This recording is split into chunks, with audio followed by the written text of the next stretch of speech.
Sejam bem-vindos, meus irmãos, ao nosso momento de oração, nosso encontro com o Evangelho, esse alimento espiritual que nos é servido por palavras como uma ferramenta de transformação íntima de cada um. Hoje, com o advento do Natal, vamos explorar um tema muito especial: Jesus. Vamos buscar abordar de uma forma um pouco diferente, né? Daquelas outras abordagens que já tivemos. Vamos falar Jesus como um modelo e guia. E para iniciarmos o nosso estudo de hoje, vamos ler uma mensagem do livro Vinha de Luz, de Chico Xavier, pelo Espírito Emmanuel, assim como o Pai me enviou, também eu vos envio a vós. Jesus, João 20, 21. Todo cristão sincero sabe como o Senhor Supremo enviou à terra o embaixador divino. Fê-lo nascer na manjedoura singela, deu-lhe trabalho construtivo na infância, conferiu-lhe deveres pesados na preparação com prece e jejum no deserto, inspirou-lhe vida frugal e simples, não lhe permitiu o estacionamento em alegrias artificiais, conduziu-o ao serviço ativo no bem de todos, inclinou-lhe o coração para os doentes e necessitados, enviou-o aos círculos de pecadores contumazes, induziu-o a banquetear com pessoas consideradas de má vida, para que o seu amor não fosse uma joia de luxo, e sim um clima abençoado para a salvação de muitos. Fê-lo ensinar o bem e praticá-lo entre os paralíticos, cegos, leprosos e loucos, de modo a beneficiá-los. E ao término de sua missão sublime, deu-lhe a morte na cruz, entre ladrões, com o abandono dos amigos, sob a perseguição e desprezo, para que as criaturas aprendessem o processo de sacrifício pessoal como garantia de felicidade, a caminho da ressurreição do homem interior na vida eterna. Foi assim que o Supremo Pai enviou à Terra o Filho Divino, e nesse padrão podemos entender o que Jesus desejava dizer quando asseverou que expediria mensageiros ao mundo nas mesmas normas. Assim, pois, o cristão que aspira a movimentar-se entre facilidades terrestres, certamente ainda não acordou para a verdade. Mestre amado Jesus, estamos iniciando mais o nosso Evangelho de hoje. Pedimos por todos os administradores dos grupos, das mídias sociais, Facebook, Messenger, WhatsApp, no YouTube, através dos nossos grupos Prece Espírita Allan Kardec, Reflexões Diárias, Caminho da Espiritualidade, entre outros, da página no Facebook Osmar Pires, no canal do YouTube Reflexões Diárias, nos grupos de WhatsApp, Reflexões Diárias, Allan Kardec, Caminho da Espiritualidade, grupos de estudos, grupos de tratamento espiritual, e todos os grupos que de alguma forma esse Evangelho se fará presente. Pedimos por todos os administradores dos grupos, seus familiares, por todos os integrantes, por todos os nomes que são colocados nas várias plataformas para orações, aqueles que são anotados, que não são, aqueles que estão em tratamentos espirituais, para os nossos irmãos encarnados e desencarnados, que de alguma forma, ao ouvir esse Evangelho, possam ter seus corações tocados pela luz do nosso divino condutor, aquele que é o nosso modelo, nosso guia, aquele que está sempre a nos conduzir como ovelhas desgarradas, voltando ao braço dos pais como filhos pródigos. Senhor Jesus, permita-nos a presença dos benfeitores espirituais nesse instante, para que possamos dar início ao nosso Evangelho de hoje.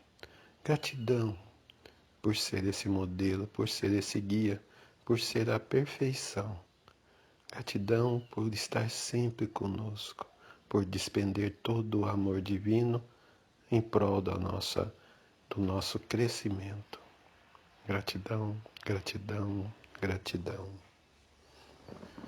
Jesus, modelo e guia da humanidade. No Livro dos Espíritos, na pergunta 625, qual o tipo mais perfeito que Deus tem oferecido ao homem para lhe servir de modelo e guia? Resposta: Jesus. Para o homem, Jesus constitui o tipo de perfeição moral a que a humanidade pode aspirar na Terra. Deus nolo oferece como o mais perfeito modelo e a doutrina que ensinou é a expressão mais pura da lei do Senhor, porque sendo Ele o mais puro de quantos tem aparecido na terra, o Espírito Divino o animava. No livro O Espírito da Verdade, ele fala de uma comunidade de espíritos crísticos, denominada Espírito Santo, essa comunidade. Essa comunidade de entidades espirituais de alta envergadura espiritual, chamada de espíritos crísticos, há uma chamada pura que regem o destino do sistema solar. Essas entidades reúnem-se quando dá necessidade de alto interesse do nosso sistema solar. Esse grupo, reunido há mais de 4 bilhões e 500 milhões de anos atrás, apontava a necessidade do surgimento de um novo planeta.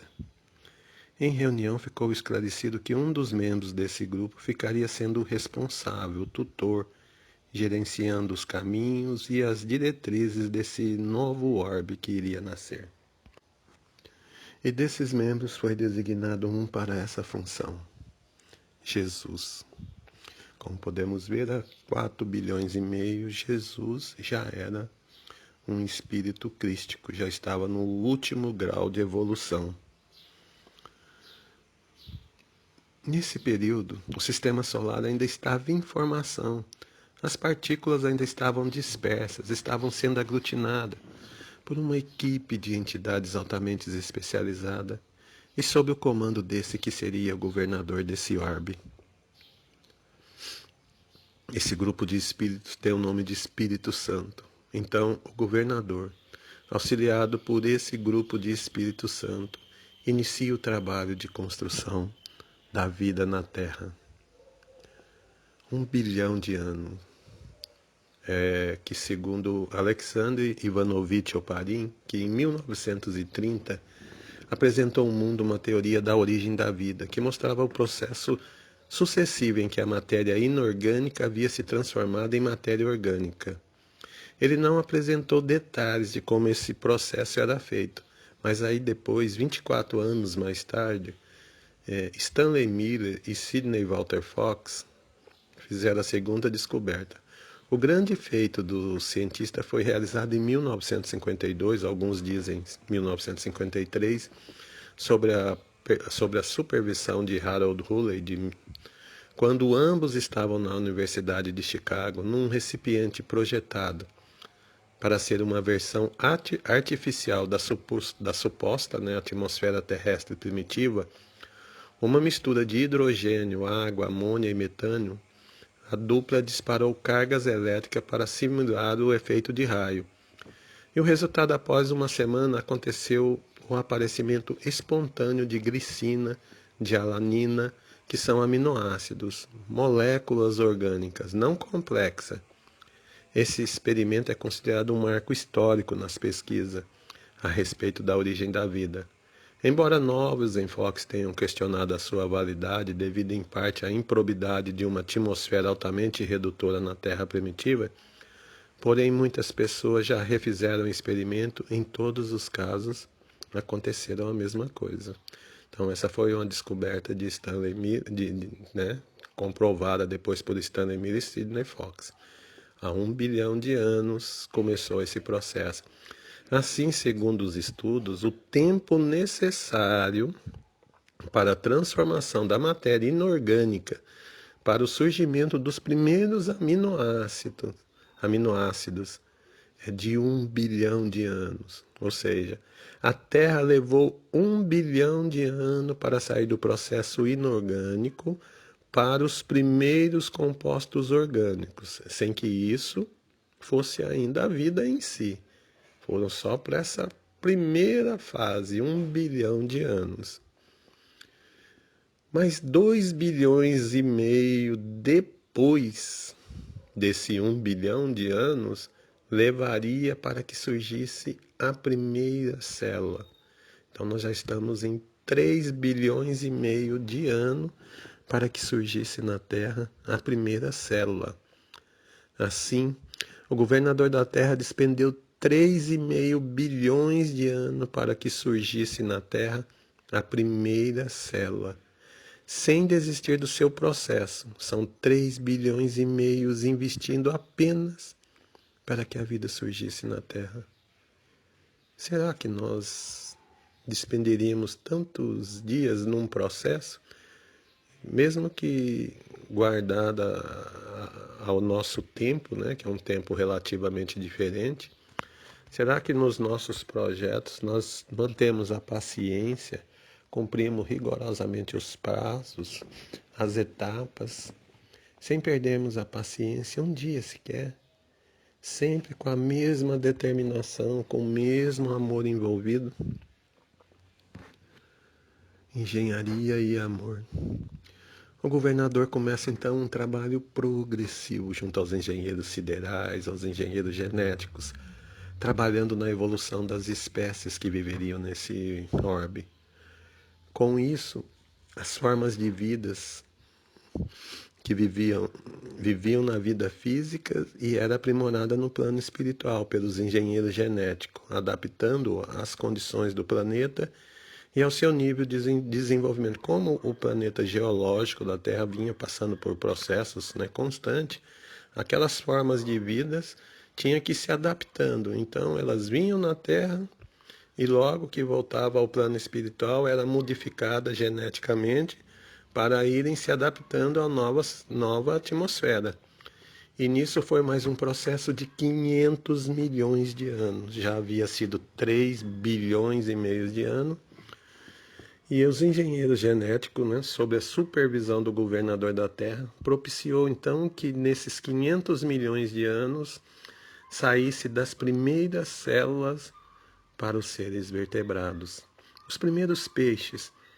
E com o processo evolutivo das espécies, os peixes começaram a evoluir para os batráquios, dos batráquios para os répteis, e dos répteis para as aves, e das aves para os mamíferos. Então, olha o trabalho grande, um trabalho não só aqui no plano físico, mas no plano espiritual. E com esse trabalho genético nessas entidades que encarnavam nesses seres primitivos, né? Esse processo evolutivo das espécies foi sendo trabalhado, ao ponto que começou a surgir o grupo dos mamíferos. Surgiram os primatas, então, que era a condição mínima necessária para que começasse a diferenciação e o surgimento da espécie humana. E com o surgimento das primeiras espécies de vida humana, o governador do planeta, então, decide fazer um atendimento especial a essa classe, a dos humanos. Ele decide buscar ajuda, né? Vai buscar auxílio. Vai a outros planetas do universo buscar colaboradores que pudessem ajudar nesse processo de evolução da Terra. E ele busca na constelação de Cocheiro, num planeta chamado Capela, bem distante da Terra, que na época desse processo ainda da formação, né, do grupo humano na Terra, no início, naquela época esse processo já estava naquele processo de transformação de planetas de provas e expiação para a regeneração, que é o processo que nós estamos hoje, onde aqueles espíritos que habitavam aquele planeta que não tinham mais condição de habitar o planeta por vir da sua condição moral não ser correspondente ao campo vibracional do planeta, seriam banidos do planeta. Então Jesus reuniu com o governador daquele planeta e com as entidades que lá estavam, mas que não estavam mais aptas a viverem naquele planeta, porque estavam atrapalhando a harmonia.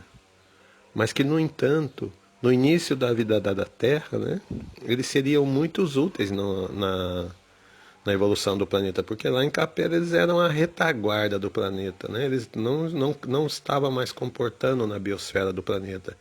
Em contrapartida, na Terra, eles seriam a vanguarda, seriam os espíritos que têm de melhor, porque os que estavam aqui eram primitivos. Então Jesus propôs: aqui vocês erraram demais, lá vocês terão a oportunidade de recomeçarem.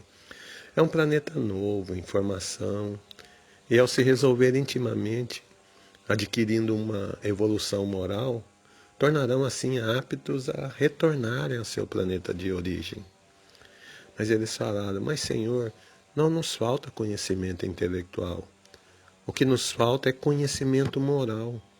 E se sairmos daqui para uma sociedade que será construída por nós, nós temos o receio de não construir uma sociedade com valores éticos, uma vez que aqui não conseguimos assimilar esses valores. E na formação de um novo planeta, poremos tudo a perder por lá. Então Jesus falou: vou fazer uma proposta para vocês. Vocês encarnarão na Terra, em diversos locais, em diversas culturas, de acordo com a necessidade de cada um. Mas eu garanto a vocês, em cada lugar que vocês renascerem, eu farei renascer um dos meus missionários, para servir de guia, de parâmetro da minha conduta, para vocês terem um modelo. Mas eles falaram: mas isso é pouco, e se nós nos perdermos mesmo assim? E se eles não conseguirem passar para nós a sua mensagem, como ficaremos? É muito temerário. Ficaremos em um outro planeta e perdido nos nossos valores. Então o governador lhes disse: tudo bem, eu garanto a vocês que no tempo que for correto, eu mesmo irei até vocês levar a mensagem de amor. Muitos estavam observando aqueles espíritos rebeldes de um planeta distante, como sendo almas complicadas que já haviam se perdido. Mas Jesus os valorizava, não só depositava toda a confiança neles, como poria seus enviados para lhe darem sustentação, e se propunha ele mesmo a vir dar o seu testemunho de amor. Missionários de Jesus. E cumprindo o prometido, ele traz aqueles espíritos para trabalharem conosco no desenvolvimento de várias potencialidades que nós temos. Desenvolvendo principalmente as 4 habilidades, né, que são os 4 pilares do conhecimento grego.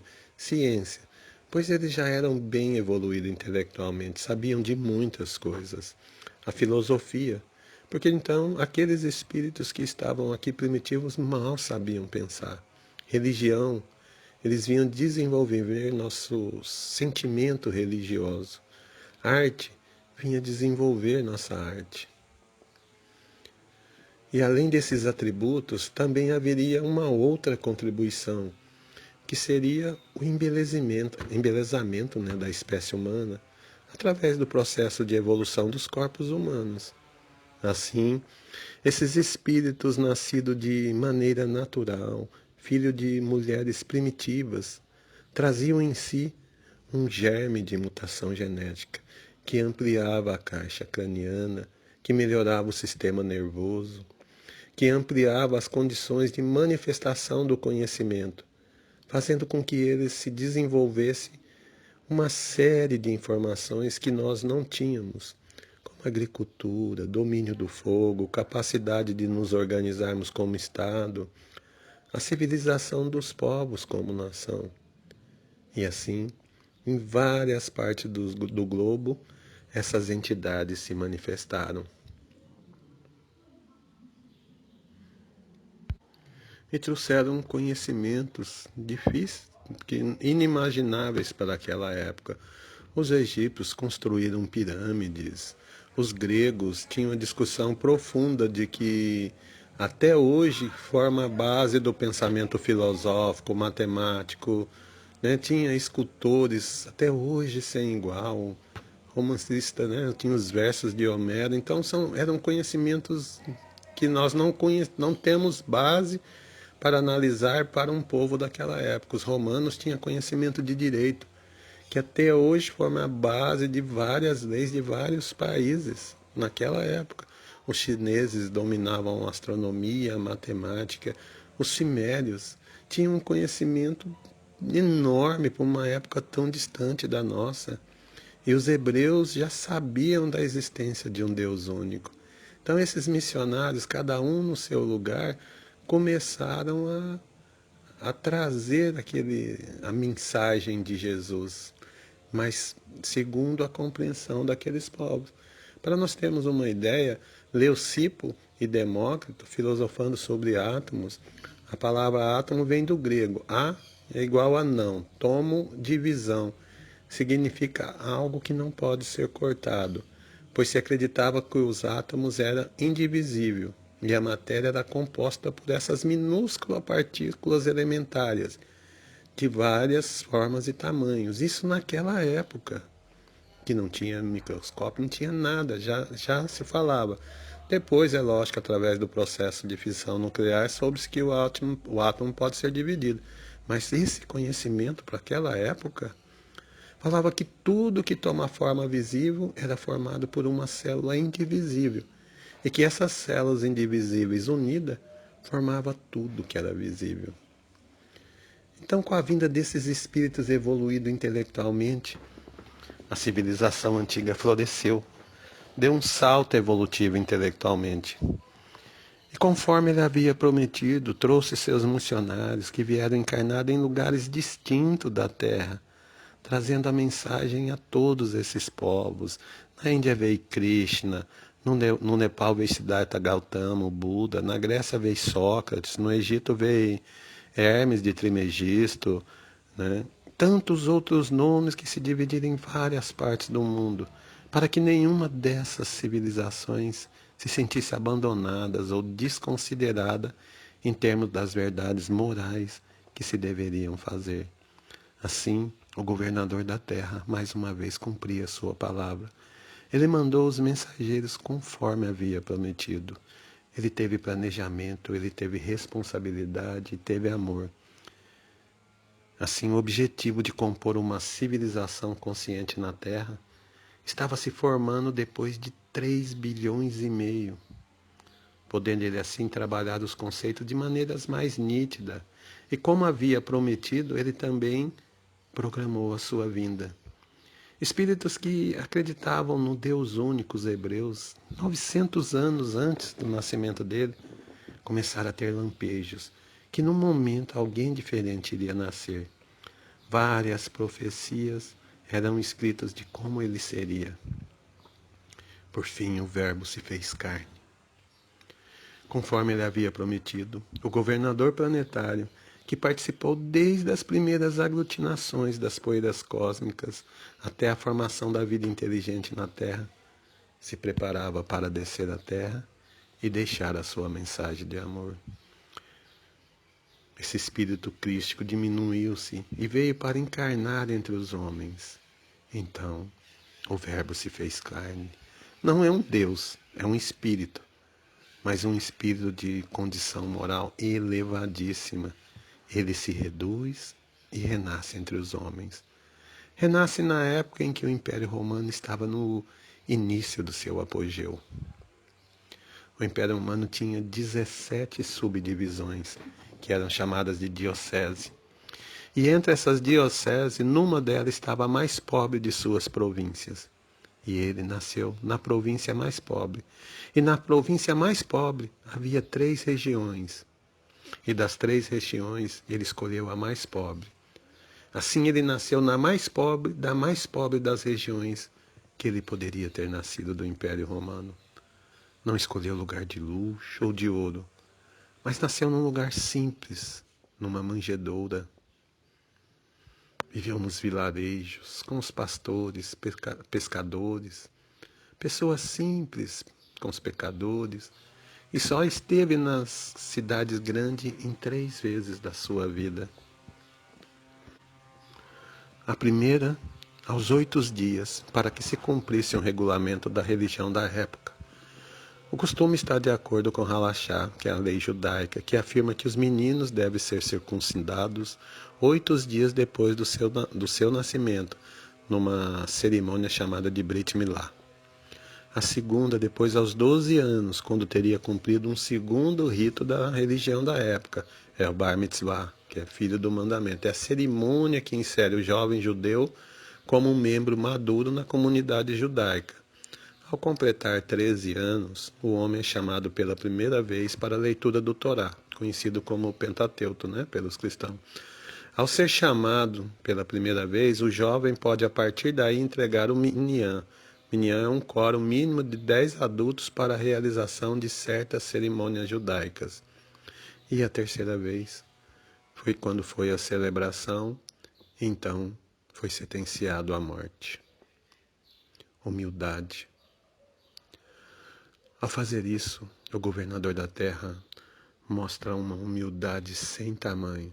Ele poderia ser um rei na terra, mas ele escolheu o anonimato. Veio entre os mais humildes, sem acesso à academia, sem acesso à riqueza. Além da humildade, ele nos mostra o amor ao próximo e o respeito às leis, porque ele se sujeitou a tudo e a todos. Assim ele nos deixa uma mensagem, que ao invés de procurar a pompa, o brilho externo, devemos buscar o simples, o necessário, buscar a nossa paz, amor. Ele poderia ter vindo falar sobre a formação da Terra, ele participou lá desde o início da aglutinação daquelas poeiras cósmicas. Ele poderia ter falado sobre a evolução das espécies, trabalhou junto com os engenheiros genéticos aprimorando todas as espécies. Poderia falar sobre filosofia, sobre qualquer tema, mas não. Ele veio com um propósito diferente. Ele veio falar de amor. Ele veio mostrar as ferramentas para o nosso sorgimento espiritual, pois o que dificultava a nossa evolução não era o conhecimento intelectual, mas sim o conhecimento moral. Assim ele concentrou sua mensagem no amor ao próximo, no perdão às ofensas, na necessidade de nós irmos ao encontro do outro, na necessidade de desapegarmos dos bens materiais, de combatermos a hipocrisia. Esses pontos fundamentais foi o modelo deixado pelo nosso governador planetário quando esteve na Terra. O retorno aos lares. Aqueles que ele trouxera para contribuir na Terra começaram a absorver seus verdadeiros valores morais e conseguiram então as condições de voltar aos seus planetas de origem. Egípcios, sumérios, gregos, romanos, celtas começaram a retornar aos planetas de origem. Outros tiveram mais dificuldades de sair, criaram problemas na Terra, perderam vínculos com seus planetas de origem. E essa sensação que essas almas estavam num lugar ruim ficou gravado no ideário dos hebreus quando escreveram o livro do Gênesis, que fala que eles viviam num local maravilhoso, que tinha tudo, mas que desobedeceram a lei e por desobedecer foram expulsos do paraíso. Essa então é uma representação mítica da vinda deles para cá, da expulsão, de Adão e Eva do paraíso, que na realidade eles estavam sim num planeta evoluído, que tinham o mesmo conforto que nós temos atualmente, Transporte, acessos à internet e as comunicações, o que nós temos hoje, Não vou falar Facebook, WhatsApp, mas eles tinham todo esse nível de atualização, de conforto, de saúde, e tiveram que ser degradados de lá, porque a condição moral deles não comportava. E vieram para um planeta que estava na formação. Ou seja, eles tiveram que largar todo aquele luxo, aquele conforto, e para um lugar onde não tinha luz elétrica, onde eles tinham que suar para conseguir o que comer. Então, por isso que ficou nesse ideário gravado deles que eles foram expulsos do paraíso. E aí, então nós começamos com a necessidade de andar com as nossas próprias pernas. E o que foi bom para os espíritos que voltaram aos seus planetas, foi ruim para a Terra. Pois conforme os espíritos foram retornando aos seus planetas de origem, os que ficaram na Terra ainda não estavam preparados, tanto intelectualmente como moralmente, para dar seguimento ao propósito apresentado por Jesus. E assim egípcios, gregos, romanos, né, começaram a retornar. E esses países como o Egito, a Grécia, a Roma, passaram a entrar em decadência. Pois esses espíritos evoluídos foram voltando, foram ficando aqui aqueles de origem. Assim a Terra ficou entregue a nós, espíritos de origem, aos que não conseguiram a grandeza de se recuperarem para voltar aos seus planetas de origem. Entretanto, todas as sementes do conhecimento já haviam sido plantadas. Tivemos que andar com as nossas próprias pernas, mas infelizmente, os que aqui ficaram não tiveram os ideais necessários para fazer com as sementes plantadas que elas se prosperassem. E a Terra entrou em decadência. Entramos numa fase ruim, na Idade das Trevas, em que, em nome da religião, em nome do amor, nós começamos a matar as pessoas. Um período em que a doutrina do Cristo, usada para apresentar amor aos homens, foi usada para matar. O homem perdeu o sentido das coisas. Mesmo com essa mensagem de amor, o homem não conseguia interpretar. Religião. A religião dominou a época, baniu a ciência, a filosofia. Chegavam a passar veneno nos livros, para quando as pessoas lessem o livro, molhassem o dedo nos lábios, né, para mudar de página, morressem envenenados, para evitar que as pessoas tivessem acesso ao conhecimento. Cientistas da época foram mortos. A religião dominava tudo. A filosofia havia sido banida. A ciência ficou excluída, à margem. E até a arte mudou, porque a arte se transformou só em arte sacra. Então, houve a necessidade do renascimento. Nesse tempo, os auxiliares do governador da terra disseram para ele: Senhor, a situação está difícil. A humanidade perdeu seu caminho. Como vamos fazer? E o governador deu uma solução nova. Ele disse: vamos pegar aqueles homens, aqueles gênios que trabalharam na estrutura da Terra lá atrás. Vamos convocá-lo para que num único centro eles tragam seu conhecimento de volta e faça renascer a filosofia, faça renascer a ciência, faça renascer a arte. E assim foram chamados Michelangelo, Rafael, Tintoretto, Leonardo da Vinci, Erasmo e tantos outros gênios, renascidos num espaço de 80 anos. Aí eles fizeram ressurgir na Terra o gosto pelo conhecimento. Essa etapa da humanidade foi dada o nome de renascimento, renascentista, renascimento das artes, da cultura. E com a chegada desses espíritos, reacendeu nos espíritos daqui o propósito de mudança. E assim ele nos mostra que o homem é capaz de mudar. Basta que nós acreditamos, basta que nós sejamos exemplo. Novamente, seus auxiliares falaram: Cristo, Senhor, a religião está estragando tudo. Ela julga as pessoas, ela mata as pessoas, queima as pessoas nas praças, torturam as pessoas. Nós precisamos deter a religião. Mas ele falou: não é a religião que faz isso. Quem faz isso são os governos que permitem que a religião faça isso. O que precisamos fazer é uma alteração nos governos. Com isso começa a época dos descobrimentos, século XVI, com as descobertas de várias áreas novas, a navegação. Século XVIII passa a ser marcado por muitas revoluções. Temos a Revolução do Império Hispânico aqui na América, né, sobre Simão Bolívar. Em 1776, a independência americana. Em 1792, a tentativa de libertação do Brasil. Na Europa, em 1789, a Revolução Francesa. E com isso foi sendo retirado do poder quem oprimia. Com isso, o século XVIII foi um século de libertação política, uma transformação dos regimes menos autoritários para regimes mais democráticos, criando oportunidade de impedir que a religião oprimisse os povos, como até então estava acontecendo. A partir da Revolução Francesa não houve mais Inquisição, porque o Estado não permitia mais que a religião fizesse isso. Quebrando essa sequência, entramos no século XIX, o século das luzes, o século da razão, o século em que o homem saiu do primitivismo e industrializou. A descoberta da eletricidade, do magnetismo, das telecomunicações, da máquina a vapor, de tantas coisas que transformaram o mundo, da estrada de ferro.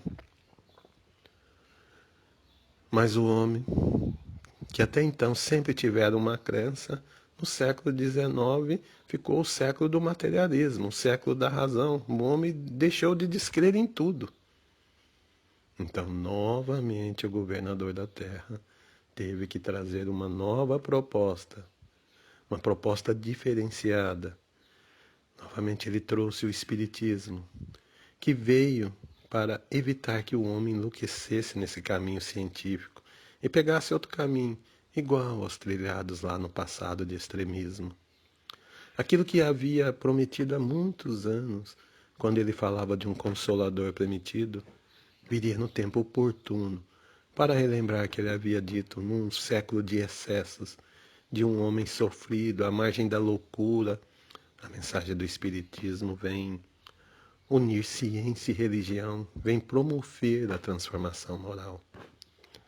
Assim, o Espiritismo vem relembrar e trabalhar em todas as questões que o governador havia deixado. Veio nos mostrar a necessidade de valorizarmos as aquisições morais. O governador da Terra sabe que temos conhecimento intelectual, mas em contrapartida, nosso conhecimento moral está muito atrasado. Evoluímos tecnologicamente em relação à vinda do governador da Terra.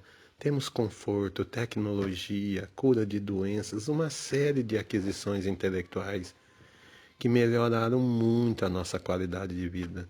Mas na questão moral, evoluímos muito pouco em relação àqueles povos. Eis o homem, parafraseando uma frase de Pilatos. Quando o nosso governador foi julgado e condenado, foi apresentado a Pilatos, que mandou que o açoitasse.